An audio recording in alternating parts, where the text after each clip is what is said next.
దేవుని నామానికి మహిమ కలుగునుగాక.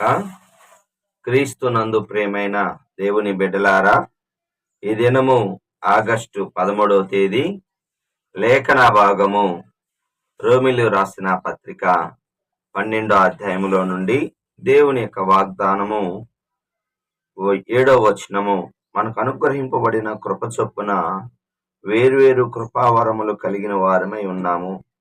మనకు అనుగ్రహింపబడిన కృప చొప్పున దేవుడు ప్రతి ఒక్కరికి తన కృప ద్వారా, తన దయ ద్వారా మనకి కృపావరాలు ఇస్తాడు. కృపావరాలతో పాటు పరిచర్య వరము కూడా ఇస్తాడు.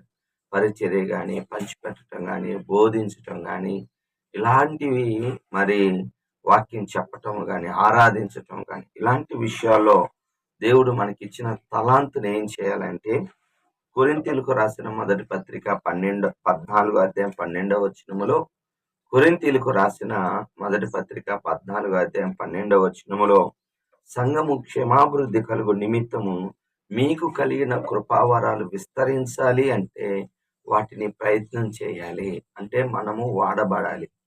మత్తయి సువార్త 25వ అధ్యాయములో 14వ వచనములో మనకి యేసు ప్రభువారు తలాంతుల ఉపమానం తెలియజేస్తున్నాడు.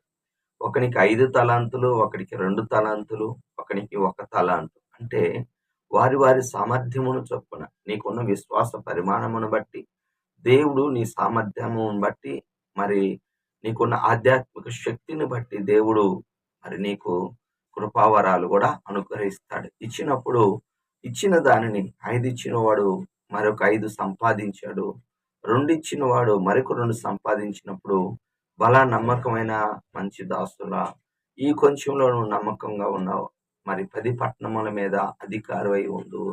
అవును, దేవుడు నీకు ఇచ్చిన వాటిని నువ్వు వాడినట్లయితే దేవుడు నిన్ను 5 ఇచ్చినా 2 ఇచ్చినా మరి మంచి దాసుడు అంటాడు.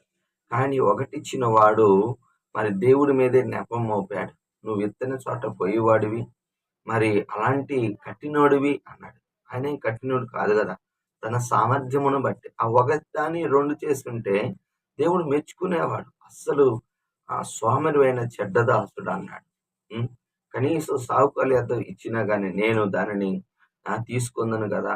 అవునండి, ఈ దినం దేవుడు నీకు ఇచ్చిన దాన్ని పూడ్చిపెట్టవద్దు, వాడకుండా ఉండవద్దు, వాడాలి. దానిని వాడినప్పుడే మనము అభివృద్ధి పొందుతాం. గుర్తుపెట్టుకోండి, ఇనుమును కూడా మరి కత్తి కూడా మనం వాడకపోతే తుప్పు పట్టిపోతుంది. అందుకే ప్రపంచంలో గొప్ప సేవ చేసిన జాన్ వెస్లీ ఇంగ్లాండ్ దేశంలో ఒక గొప్ప ఉజ్జీవాన్ని తీసుకొచ్చిన మరి జాన్ వెస్లీ అంటారు, ప్రభువా నన్ను తుప్పు పట్టనీయొద్దు, నన్ను వాడుకో అంటాడు. అవును, మరి మౌనంగా ఉంటే, ఏమి చేయకుండా ఉంటే మనం తుప్పు పట్టిపోతాం. ఆత్మీయంగా కూడా జాగ్రత్త. దేవుడు నీకు ఇచ్చిన వాటిని నువ్వు వాడాలి. ఒప్పుకోవలసిన పాపాన్ని మీరు చూసినట్లయితే, మనం చూసినట్లయితే 19వ వచనం, మీకు మీరే పగ తీర్చుకొనక దేవుని ఉగ్రతకు చోటివ్వడి. అవును, ఆ దేవుడు మన మీద చాలా మంది పగపడతారు. ఏశావు జ్యేష్ఠత్వ హక్కును అమ్మేశాడు.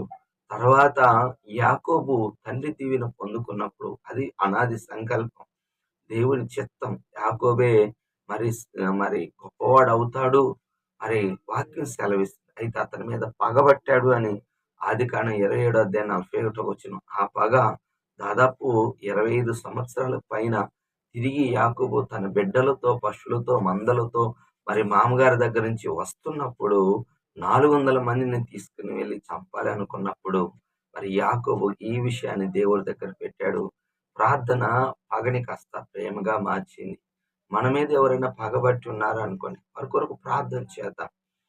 మనం పగబట్టకూడదు, గుర్తుపెట్టుకోండి, ప్రార్థన చేద్దాం. రెండోది, ఒకవేళ దొరికినా కానీ కీడు చేయటానికి, అపకారం చేయటానికి అవకాశం ఉన్నప్పటికీ కీడు చేయకూడదు. 2వ సమూయేలు మొదటి గ్రంథం 24వ అధ్యాయం 11వ వచనములో, దావీదుని అనేక సార్లు తరుముకుంటున్న సౌలు గారు ఒక దినాన దావీదు చేతికి చిక్కాడు, కానీ చంపలేదండి. అవును, కీడుకి మేలే చేశాడు. అప్పుడు మరి దేవుడు దావీదుని రాజుని చేశాడు.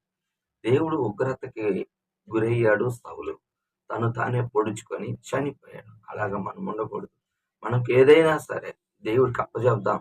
దేవుడే సహాయం చేస్తాడు. హల్లెలూయా. చివరిగా ఆజ్ఞ 11వ వచనం, ఆసక్తి విషయంలో మాంద్యులు కాక ఆత్మయందు తీవ్రత గలవారై ప్రభువుని సేవించుడి. అవును, ఎప్పుడు కూడా ఆసక్తి, దేవుడి మీద ఉన్న ఆసక్తి విషయంలో తగ్గకుండా, మందంగా ఉండకుండా తీవ్రత కలిగి ఉన్నాం. అది మంచిగా కష్టమైన పరిస్థితి అయినప్పటికీ నెబుకద్నెజరు ప్రతిమను నిలబెట్టి అందరూ నమస్కారం చేయమన్నప్పుడు షడ్రకు మెషకు మేము మరి పూజించము. అటువంటి సమయంలో నెబుకద్నెజరు గారికి కోపం ఎక్కువైపోయి అగ్నిగుండమును ఏడంతలు చేసి షడ్రకు మెషకు అబేద్నెగోను పట్టుకొని అగ్నిగుండలేశారు. దానికి ముందు వాళ్ళు ఒక మంచి మాట చెప్తారు. ఏంటయ్యా అంటే, దానియేలు గ్రంథం 3వ అధ్యాయం 17వ వచనములో, మేము సేవించుతున్న దేవుడు మమ్మల్ని ఈ అగ్నిగుండంలో తప్పించి రక్షించుటకు సమర్థుడు. ఒకవేళ తప్పించకపోయినా రక్షించకపోయినా నువ్వు నిలబెట్టిన ప్రతిమకు మేము నమస్కారం చేయం. అవునండి. అలాగా శ్రమలో కూడా దేవుడి కొరకు నిలబడాలి. మన సజీవ యాగంగా దేవుడికి సమర్పించు. ఇలాగ ఉన్నప్పుడు దేవుడు ఎంత గొప్ప కార్యం చేస్తాడు. అగ్నిగుణం ఎక్కువ అయింది, దేవుడు వారి మధ్య నడిచాడు. హల్లెలూయా. బాగా గమనించండి, అగ్నిగుణం చల్లారింది. వారికి మాత్రం, అక్కడున్న వాళ్ళకి మాత్రమే, షడ్రకు మెషకు అబేద్నెగోకి మాత్రమే ప్రభు తోడుగా ఉండి నడిచాడు. అగ్నిగుండంలో కూడా శ్రమలు ఎక్కువయ్యాయా, దేవుడు నీతో నడుస్తాడు. శ్రమ బాగా గమనించండి, అగ్నిగుండం చల్లార్చి రాజుగారు మళ్ళీ బయటికి తీసినప్పుడు ముగ్గురే కనపడ్డారు. అంటే దేవుని యొక్క శక్తి నీకు ఎప్పుడైతే శ్రమ ఎక్కువ అవుతుందో మరి ఆ సమయంలో దేవుడు నీకు తోడుగా ఉంటాడు. అగ్ని బలమును కూడా చల్లార్చి. కనుక మనం ఆ విధంగా దేవుని యందు ఎల్లప్పుడూ ఆసక్తి కలిగి ఉంటే దేవుడు మనల్ని కాచి కాపాడుతాడు. అట్టి శక్తి, అట్టి ఆసక్తి, కృప దేవుడు మనకు దయచేయును కాక. ఆమె ప్రార్థన చేసుకుందాం. ప్రభువా, నీకు వందనాలు. ఈ దినం నీ కృపలో, నీ దయలో నాయన మాకు ఇచ్చిన కృపావరాలు, మాకు ఇచ్చిన ఈ జీవితాన్ని బట్టి స్తోత్రాలు. మేము ఎవరి మీద పగ కలిగి ఉండక మేలు చేసే వరంగా, ప్రేమించే వరంగా దయచేయండి. ఆసక్తి విషయంలో ఎప్పుడు మాంద్యులు కాకుండా తీవ్రత కలిగి ఉండే వాళ్ళంగా దయచేయమని నీ కృప చూపించి బలపరచమని, మహిమను తెచ్చుకోమని, ఘనతను తెచ్చుకోమని, ప్రభావాలు నువ్వే తెచ్చుకో.